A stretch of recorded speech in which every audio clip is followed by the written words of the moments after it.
Welcome everyone to another Age of Mythology replay review. My name is ChillButton38, and I will be both your commentator and a player in today's game. I'm spawning in on the north side of the map, playing Freyr in the blue. My opponent today, spawning in on the south side of the map, playing Loki in the red. It is Take Your Order Please. That is kind of a mouthful. I'm just going to be calling him the Loki player in this game.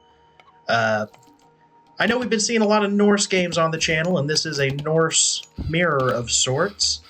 That's because I play a lot of Norse, so Norse is going to be getting featured fairly frequently.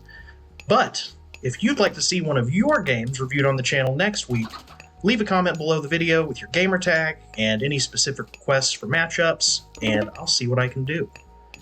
Let's take a look at these build orders.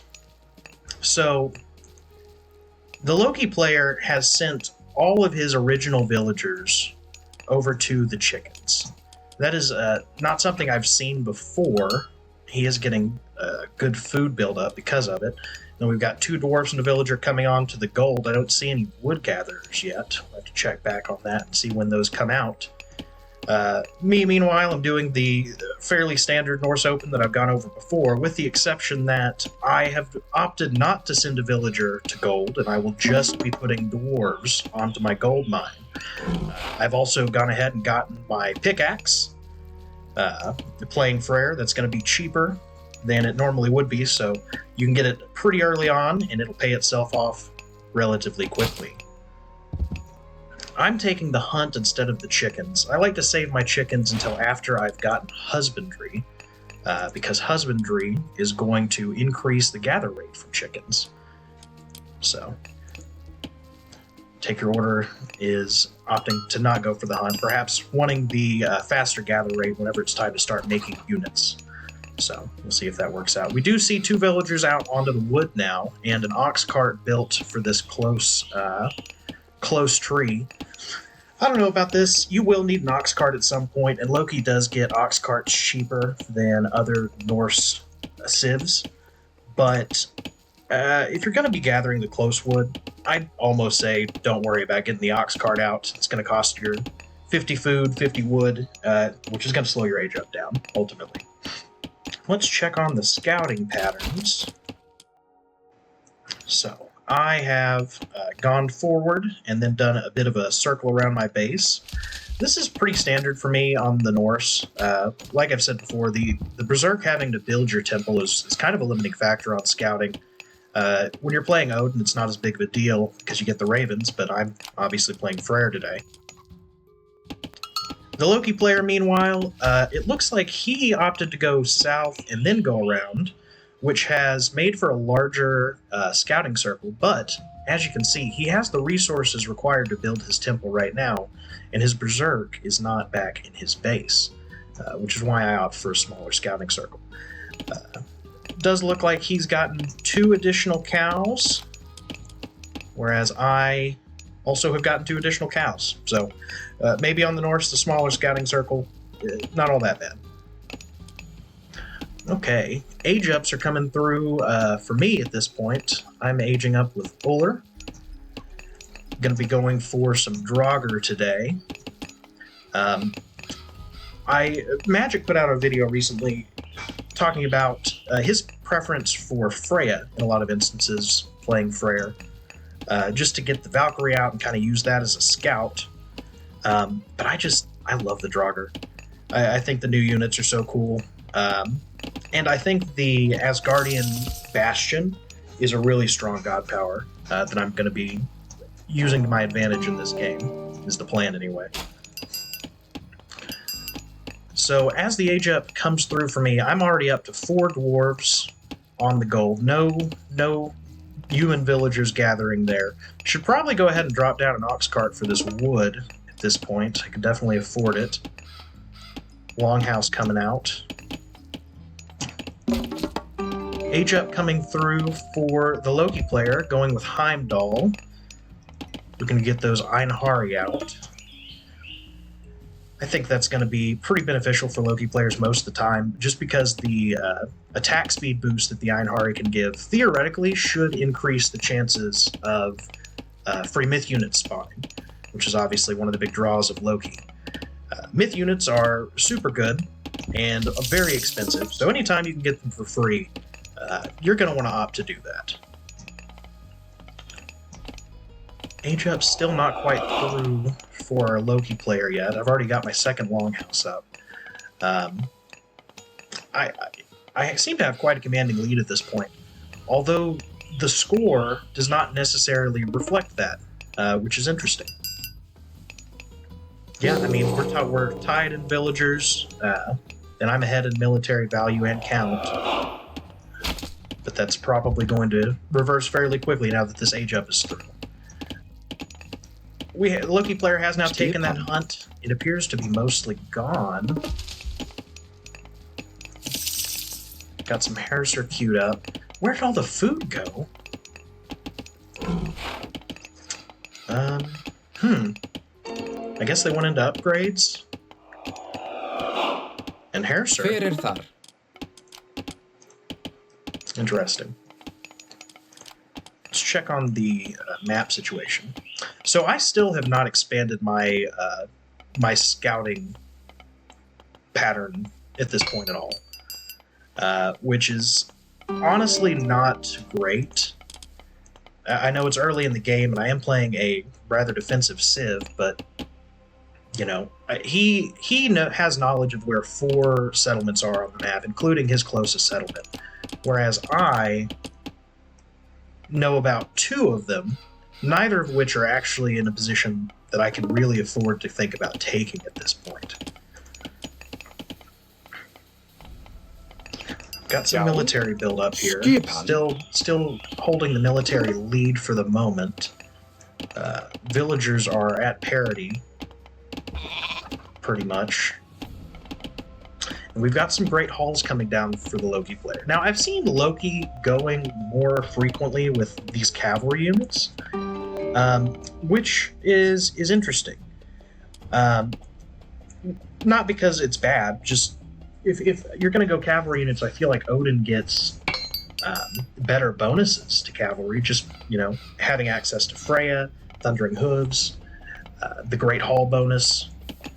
So, but I have seen a lot of Loki players go with cavalry. They don't tend to do a ton of raiding, in my experience, at least at my elo. And I'm not quite sure what the logic here is. Maybe it's because I'm Freyr, and he knows I'm going to be going infantry, which probably means throwing axemen. And these raiding cavalry are going to be a good answer to that. Yeah. And I am building quite a few throwing axemen, so maybe the raiding cavalry is the play. It appears my main food source is run out here, and this is a lot of idle time on these villagers. They aren't even thinking about walking towards another food source at this point.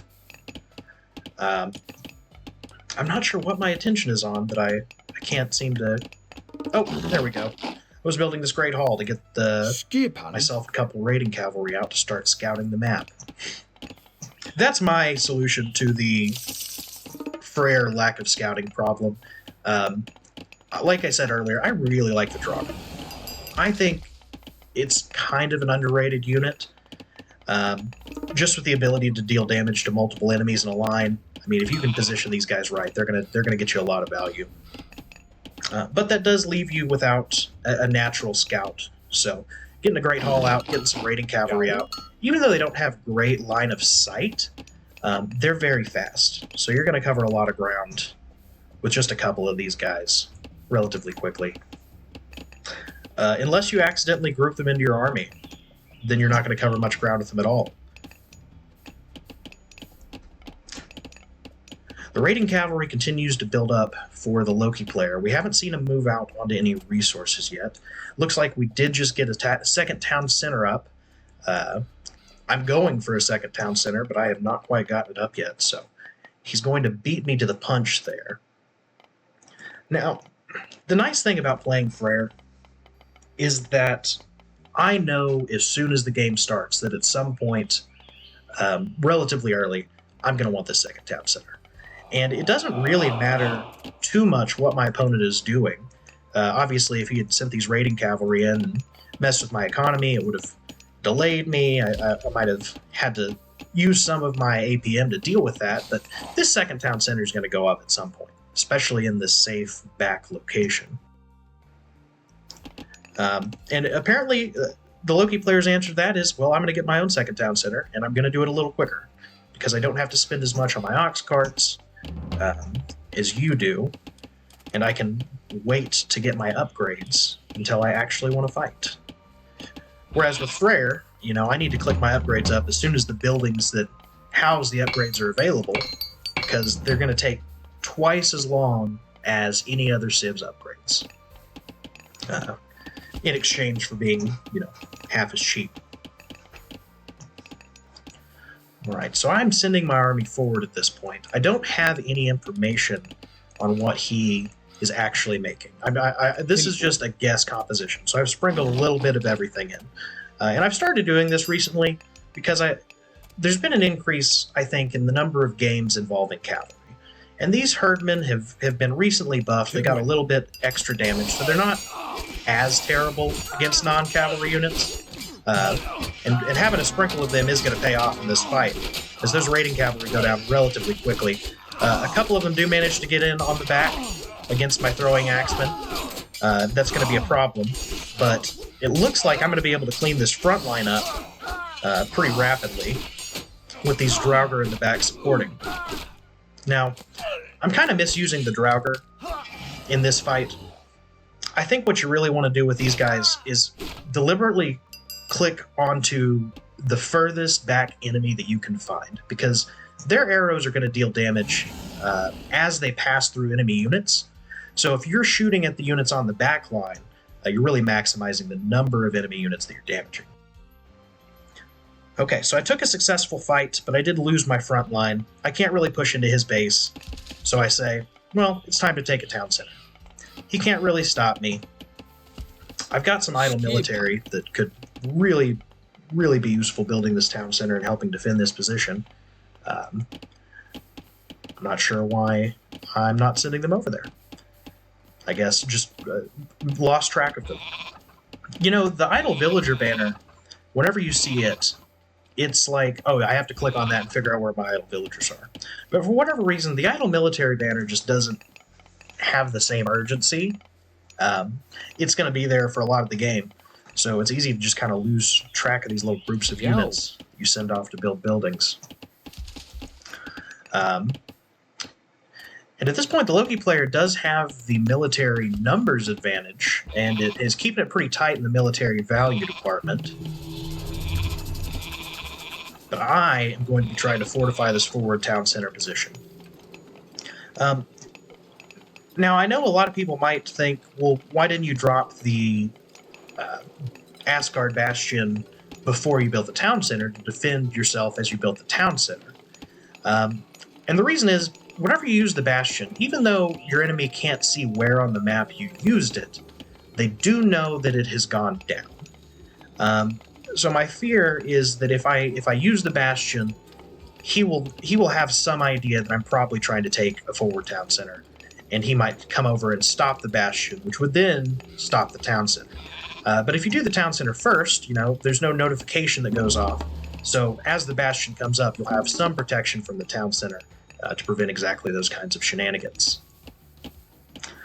Military continues to build up in both bases. Our Loki player is still only on the 2 town centers, so if that...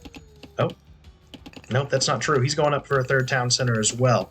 A little bit behind me, so I will get a villager advantage over time. It appears I already have a villager advantage. We must have some idle time on these TCs. That is the one downside of the villager auto queue. It does make it harder to realize sometimes when your TCs aren't producing villagers. Because if you have to click on the TC and say, oh, I need to get some villagers training, I can't afford them, I don't have any food, you realize, oh, I need to get some more food gatherers. But if you just have your town centers kind of spitting out villagers, sometimes you drop down to below 50 food, just like that, for our Loki player. You might not realize it in time to correct the problem, to not miss getting a villager out. I bet that's probably most of the difference at this point, because we've been even on town centers for most of the game.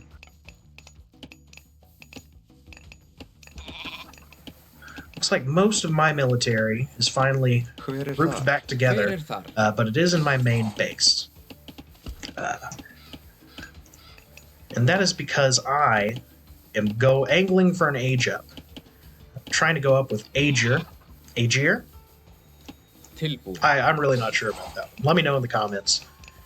And the main reason I'm going up with that particular minor god is I want the rock giants. This army is going to be very efficient so far at dealing with enemy units, right? I have counters sprinkled in here for any enemy units that might come out, but I don't have anything that's going to be really effective at sieging down buildings, and the rock giant is going to be the answer there.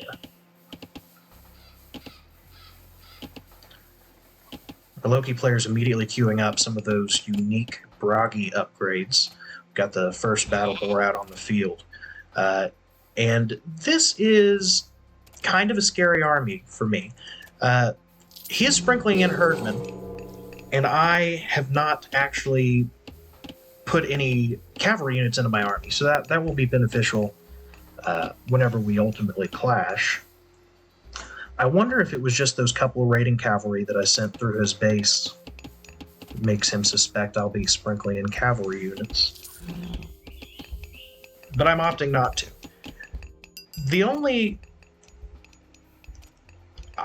I don't think raiding cavalry are necessarily very good for fighting. So, if I'm not going to use them to raid, I kind of want to avoid building them against Norse players if at all possible. Forward Hillford's going to attempt to be brought up in the middle of the map here, but I'm going to use my Tempest and pretty effectively shut that down. This is going to be a hard engagement. I am outnumbered somewhat significantly, but that Tempest is really going to kind of even out the odds. The Loki myth units are coming in, but at this point there's not enough human soldiers to really support them. For some reason I decide I need Ghoul and Bursty. I guess I don't realize how this fight's going to come out. I just want to assure that I take this central position. And I can send Ghoul and Bursty forward, but I don't think that's really the best way to be using this god power. Just because the further it gets away from the town center, the slower it gets.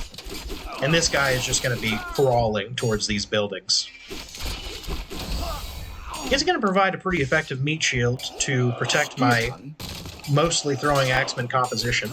And once he targets down this building, he's getting a decent amount of damage per hit through.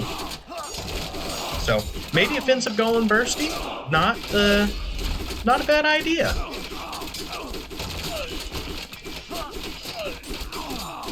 And I'm able to just kind of camp his production buildings for a moment.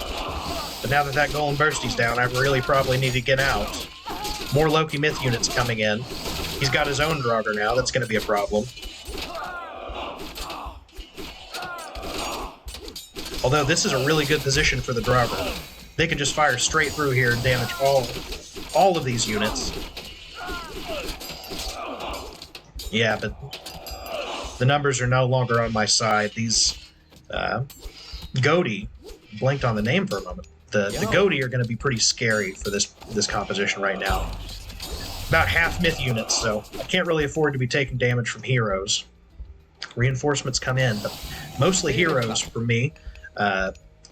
Potentially, wanting to deal with the Loki myth unit spawns. I'm going to put my own central hill fort up here. And it looks like the Loki player is going to not contest this position for now.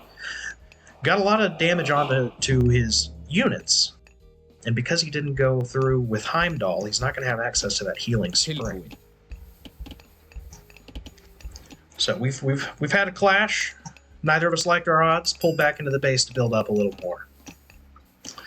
And I am actually going to go ahead and go up with Vidar. Now, I'll be honest, this was an accident in this game. I think I lapsed on production for a moment, and I looked up and I had enough to go to Mythic Age.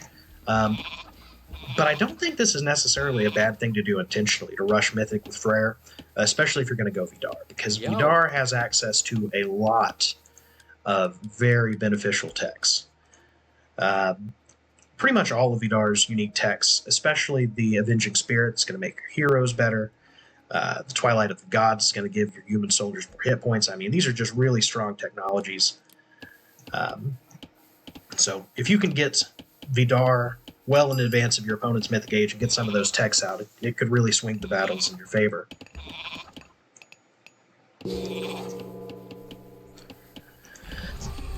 Another bonus of Vidar is you do get Fafnir. And this is a really good myth unit. It does area of effect damage. It does a lot of area of effect damage. But I hardly ever train Fafnir in games.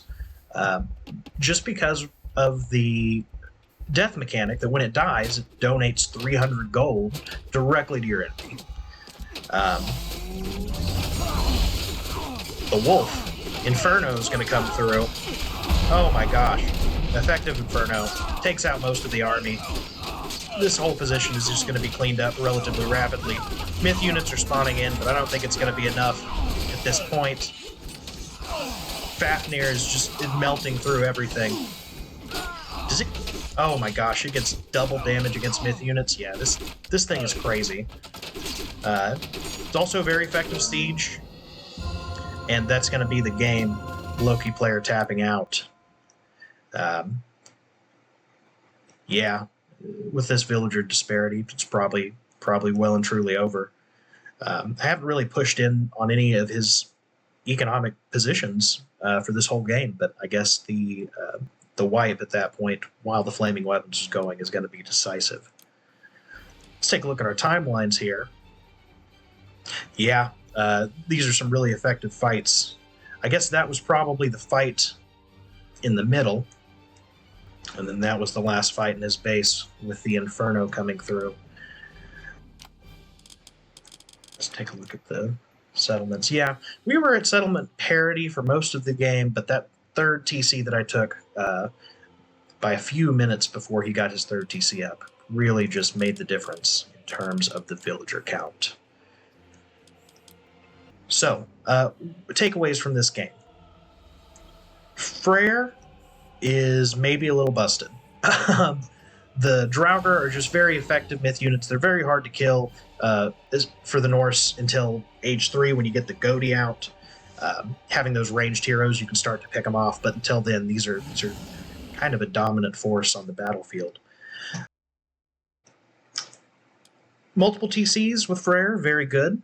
It does mean you're going to have a harder time keeping up with your economy, have these little idle villagers all over the map, so need to work on maintaining control of the economy at all times. But other than that, I think this was a pretty good Freyr game. That's all I've got for y'all today, so until next time, good luck, have fun, and I'll see you in the next game.